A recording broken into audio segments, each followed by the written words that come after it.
Public debt. Debt service to revenue, impact to economic development. The debt service to revenue ratio is a measure of the financial burden of servicing a country's debt in relation to its revenue. It indicates the proportion of a government's revenue that is being used to make interest payments and principal repayments on its outstanding debt.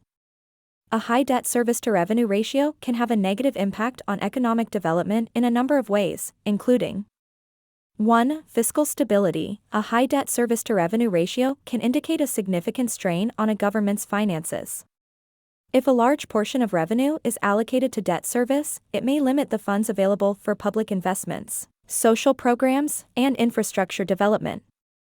This can hinder economic development by reducing the government's ability to invest in key sectors and promote long-term growth. 2. Crowding out effect. When a high proportion of revenue is dedicated to debt servicing, it can crowd out other government expenditures.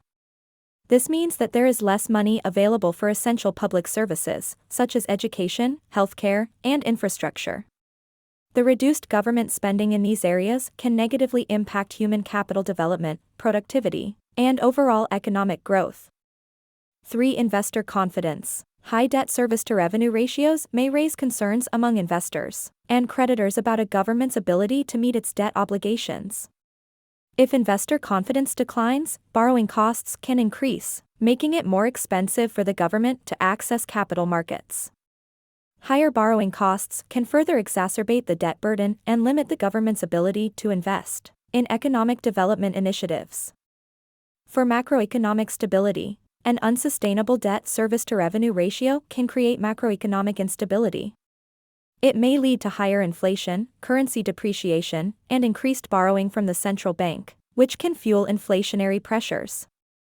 These macroeconomic imbalances can hinder economic development by reducing investment, increasing uncertainty, and discouraging foreign investment. 5. Intergenerational equity. High debt levels and a high debt service to revenue ratio can create a burden for future generations. Governments may need to allocate a significant portion of future revenue to debt servicing, limiting the resources available for future investment and development. This can hinder long-term economic growth and development prospects. To mitigate the negative impact of a high debt service to revenue ratio on economic development, governments can implement various measures. These include